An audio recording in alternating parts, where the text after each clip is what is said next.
नमस्कार, मी किरण आणि आपण पाहताय Mumbai reporter news. Mumbai reporter news मध्ये आपलं सर्वांचं स्वागत. पाहुयात बातमी सविस्तरपणे.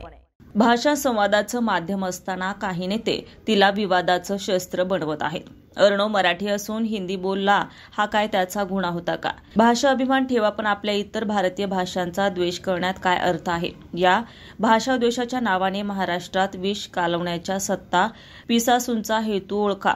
हे भाषेवरचं असुरी प्रेम थांबवा, असं आमदार चित्रा किशोर वाघ, महिला प्रदेश अध्यक्ष भाजपा यांनी म्हटलंय. पाहूया.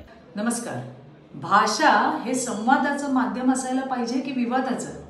गेल्या काही महिन्यांपासून महाराष्ट्रामध्ये मराठी विरुद्ध हिंदी असा कृत्रिम वाद पेटवायचा प्रयत्न सुरू आहे. काही राजकीय नेत्यांनी त्यांच्या लेकरांच्या भविष्यासाठी, त्यांच्या मुलांच्या भविष्यासाठी, त्यांच्या राजकीय अस्तित्वासाठी मुद्दामून हे भाषावादाचं विष लोकांच्या मनात कालवले आणि त्याची पहिली भीषण किंमत काल एका सामान्य मराठी कुटुंबाने मोजली. तो म्हणजे कल्याणचा अर्णव खैरे. कॉलेजला जात असताना लोकलमध्ये झालेल्या किरकोळ वादातून अर्णववर प्राणघातक हल्ला झाला. अर्णवने गर्दीतून पुढे जाण्यासाठी हिंदी भाषेतून विनंती केली आणि यावरूनच काही प्रवाशांनी त्याला बेदम मारहाण केली. अर्णव वारंवार सांगत राहिला की बाबांनो, मी मराठीच आहे, पण मग मराठी असून पण हिंदी बोलतोस, म्हणून त्याला अजून मारहाण केली. अर्णवला या सगळ्या झालेल्या प्रकाराचा इतका मानसिक धक्का बसला, म्हणजे विनाकारण अपमानास्पद वागणुकीवरून तो इतका हताश झाला की घरी परतल्यावर अर्णवने आत्महत्येसारखा अत्यंत दुर्दैवी असा निर्णय घेतला.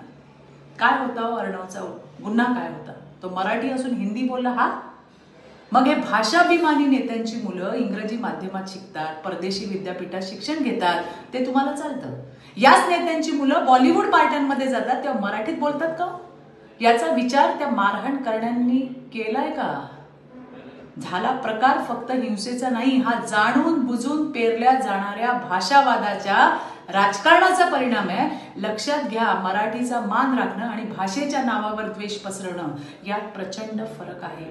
काही नेते स्वतःच्या राजकीय फायद्यासाठी लोकांना मराठी हिंदी नावावर भिडवतायत आणि अशा विषारी प्रचारामुळे अर्णव सारखा निरपराध मराठी तरुण आपलं आयुष्य संपवतोय. त्यामुळे आता तरी शहाणे व्हा.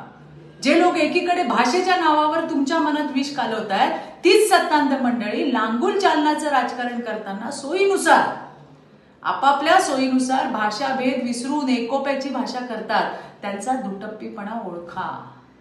भाषाभिमान ठेवा, तो असायलाच पाहिजे, पण इतर भारतीय भाषांचा द्वेष करून नाही हो. इतर भारतीय भाषांचा द्वेष करून नाही. हे भाषेवरचं असुरी जे प्रेम आहे ना, थांबवा. धन्यवाद. जय हिंद, जय महाराष्ट्र. Arvind Bansode, Mumbai reporter news, Mumbai. ताज्या घडामोडींसाठी आणि ताज्या बातम्यांसाठी आजच आमच्या मुंबई रिपोर्टर न्यूज चॅनलला लाईक करा, सबस्क्राईब करा आणि बेल आयकॉन प्रेस करा आणि पाहत रहा मुंबई रिपोर्टर न्यूज.